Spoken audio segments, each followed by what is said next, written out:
சர்வதேச ரீதியில் உலக புகழ்பெற்ற பத்திரிகை புகைப்பட கண்காட்சி இலங்கை புகைப்பட கலைஞர்கள் தங்களின் கதை சொல்லும் முறையை மேம்படுத்திக் கொள்ள ஒரு சிறந்த வாய்ப்பாக அமையும் என இலங்கை பத்திரிகை ஸ்தாபனத்தின் பிரதம நிறைவேற்று அதிகாரி குமார் லோபஸ் தெரிவித்தார். கொழும்பு வன்கோல்பேஸ் வளாகத்தில் ஊடகத்துறை பிரதி அமைச்சர் தலைமையில் நெதர்லாந்து தூதுவர் உள்ளிட்ட முக்கிய ராஜதந்திரிகளின் பங்கேற்புடன் நேற்று ஆரம்பமான இந்த புகைப்பட கண்காட்சி இரண்டாவது நாளான இன்றும் மிக சிறப்பாக இடம்பெற்று வருகிறது. இந்நிகழ்வில் உரையாற்றிய இலங்கை பத்திரிகை ஸ்தாபனத்தின் பிரதம நிறைவேற்று அதிகாரி குமார் லோபஸ்,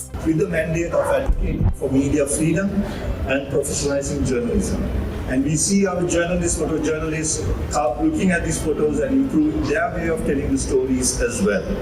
இங்கு காட்சிப்படுத்தப்பட்டுள்ளவை வெறும் சொற்கள் அல்ல, 1000 உண்மைகள், மோதல், இடம்பெயர்வு மற்றும் காலநிலை மாற்றம் ஆகிய 3 முக்கிய உலகளாவிய சவால்களை இந்த படங்கள் பிரதிபலிக்கின்றன. இந்த கண்காட்சி 2002 ஆண்டிலேயே இலங்கைக்கு அறிமுகப்படுத்தப்பட்டிருந்தாலும் நெதர்லாந்து தூதரகத்தின் ஆதரவுடன் கடந்த ஆண்டிலிருந்து மீண்டும் தொடர்ச்சியாக முன்னெடுக்கப்பட்டு வருகிறது. இன்றைய டிஜிட்டல் உலகில் சரியான ப்ராம்ப்ட் எனப்படும் கட்டளைகளை வழங்க தெரிந்தால் செயற்கை நுண்ணறிவு மூலம் ஒரு அழகான சூரிய அஸ்தமனத்தையோ அல்லது ஒரு முகத்தையோ உருவாக்கிவிட முடியும். ஆனால் இங்கு காட்சிப்படுத்தப்பட்டுள்ளவை அவ்வாறான செயற்கையானவை அல்ல. இவை புகைப்பட ஊடகவியலாளர்கள் களத்தில் நின்று ஆபத்துக்களை எதிர்கொண்டு நேரில் கண்ட சாட்சியங்கள் மற்றும் உண்மையான தருணங்கள். மேலும் இலங்கையில் கடந்த 22 ஆண்டுகளுக்கும் மேலாக ஊடக சுதந்திரத்துக்காகவும் ஊடகவியலாளர்களை தொழில்முறை ரீதியாக மேம்படுத்தவும் இலங்கை பத்திரிகை ஸ்தாபனம் அர்ப்பணிப்புடன் செயற்பட்டு வருகிறது. அந்த வகையில் கண்காட்சி இலங்கை புகைப்பட கலைஞர்கள் தங்களின் கதை சொல்லும் முறையை மேம்படுத்திக் கொள்ள ஒரு சிறந்த வாய்ப்பாக அமையும் என்று நம்புகிறோம் என குறிப்பிட்டார்.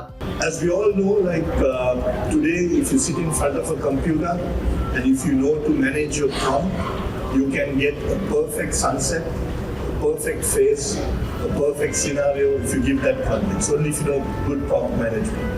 But these are not done by AI or prompt management.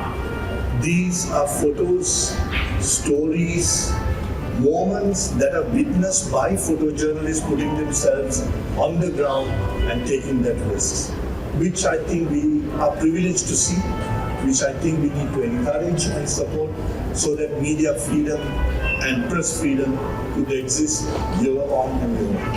இந்நிகழ்வில் நெதர்லாந்து தூதரக அதிகாரிகள், ஊடகவியலாளர்கள் மற்றும் பொதுமக்கள் என பலரும் கலந்து கொண்டனர். இக்கண்காட்சி கொழும்பில் மார்ச் 8 வரையும் பின்னர் கண்டியில் மார்ச் 13 முதல் 17 வரையும் நடைபெறவுள்ளமை குறிப்பிடத்தக்கது.